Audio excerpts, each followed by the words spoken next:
অনেকদিন ধরে ইচ্ছে করছিল মেলায় যাব আর ঠেলা খাবো। তো ঠেলা খাওয়ার উদ্দেশ্যে অবশেষে মানিকনগরের মডেল স্কুলের সামনে যে খালি মাঠটা আছে সেই মাঠের মেলায় আমি ঢুকেই পড়লাম। এদিকে বাচ্চারা আমাকে দেখে বলে, ভাই ভাই ভাই ভিডিও করেন না, আমার ফেসবুকে ভাইরাল করেন না। ভাইরাল হইতে আমি চাই না, কিন্তু দেখেন আজকাল মেয়েরা, ভাবিরা, বোনেরা, আপারা সবাই ভাইরাল হওয়ার জন্য কাপড়কে ছোট করতে করতে করতে করতে একদম নিচে নামিয়ে ফেলেছে। যাই হোক, ভাইরাল হওয়ার ধান্দা বাদ দিয়ে আমরা ঢুকে পড়লাম একটা পায়ের কাপড়ের দোকানে। বা এটা খুবই বিমর্ষ অবস্থায় তাকিয়ে আছে। অবশ্য আশেপাশে কোনো কাস্টমার নাই, কাস্টমার থাকবেই বা কী করে? ঈদের পরে যে মেলা চলছে, মানুষ হাতে তো টাকা পয়সা নাই, তাই দেখেন দোকানের মধ্যে মাল আছে কিন্তু মাল কেনার মতো মানুষ নাই।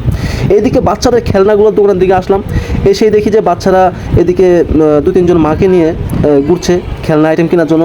এগুলো দেখে আমার ছোটোবেলার কথা মনে পড়ে গেল। বৈশাখী মেলায় যখন বাজারে যেতাম তখন আমরা ওই দাও, কাছি এগুলো কিনতাম, বা কাটাইল বলতাম আমাদের এলাকায়, এগুলো কিনতাম আম কাটার জন্য। আর এই যে দেখেন এগুলো যে বেলুনগুলো, এগুলো কি ঝিলমিল বেলুন বলে না কী বেলুন বলে জানি না আমি ভাই। এই কিছুদিন আগে দেখতাম এই বেলুনগুলোর জন্য আপারা কী কান্নাকাটি নাই করতো। তো মেলায় ঘুরতেছি, একটু আসলাম ফিরলাম, দেখি যে মেলার মধ্যে আমি সব ঠেলা খাইতে ঢুকছি, কিন্তু ঠেলা দেওয়ার মতো কোনো মানুষ নেই, কারণ হচ্ছে মেলার লোকজন খুব সংখ্যা কম। তো দেখেন বাচ্চাদের রাইডগুলোতেও কিন্তু লোক নাই। ওই যে বাচ্চাদের রাইডের লোক নাই দেখে রাইডগুলো বন্ধ হয়ে আছে, একটা রাইড বন্ধ হয়ে আছে। আর ওই দিকে দেখলাম যে আরেকটা রাইড চলে, তো সেই রাইডের দিকে তাকাতেই দেখি যে বাচ্চা নাই, কিন্তু বাচ্চার মা, বাচ্চার বাবা সেই রাইডের মধ্যে চলছে, ঘুরছে ফিরছে আর আনন্দ করতেছে। তো এইদিকে একটা আপু দেখলাম আমাদেরকে তাকিয়ে আছে, আমি ভিডিও করতেছি দেখে। যাক আপু, আপনার সমস্যা নেই, চিন্তা করেন না, ভাইরাল হবেন না, কারণ আমার পেজ এতটা ভাইরাল না। সো মানিকনগরে যারা থাকেন তারা অবশ্যই এই মেলার মধ্যে প্রতিদিনই আসা যাওয়া করেন। মানিকনগর, মুগদা, মান্ডা, দলপুর এদিকের মানুষগুলাই এই মেলার মধ্যে আসে। জানি না মেলা কতদিন পর্যন্ত থাকবে, হয়তো বা দেখা গেছে পয়লা বৈশাখের পরেও থাকতে পারে।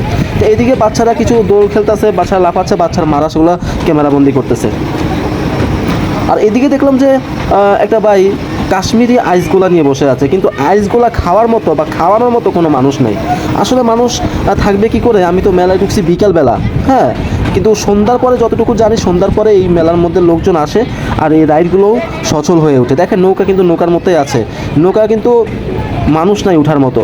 আর নাগরদোলা সুউচ্চ ভবন দালানের মতো দাঁড়িয়ে আছে, কিন্তু নাগরদোলা ঘুরছে না, কারণ ঘুরবে কী করে? মানুষ যদি না থাকে তাহলে এই নাগরদোলাকে ঘুরাবে কে? হ্যাঁ, আমি এই নাগরদোলা একবার উঠছিলাম আরও প্রায় 2-3 বছর আগে ভাই। উঠার পরে যখন নাগরদোলাটা নিচ থেকে উপরে উঠে তখন সেই ভাল লাগে, আবার যখন উপর থেকে নিচে নামে তখন বুকটা দরপর দরপর করে ওঠে। আর দরপর করবে না বা কেন? কারণ হচ্ছে আমার বুকের মধ্যে তো কোনো প্রেয়সী নাই, কোনো ললনা নাই যে আমার বুকটা শক্ত থাকবে, আমার বুকটাকে ধরে রাখবে, কিন্তু আমার বুকটা তো হচ্ছে নরম ভাই, কারণ এখনও সেই বুকটা খালি।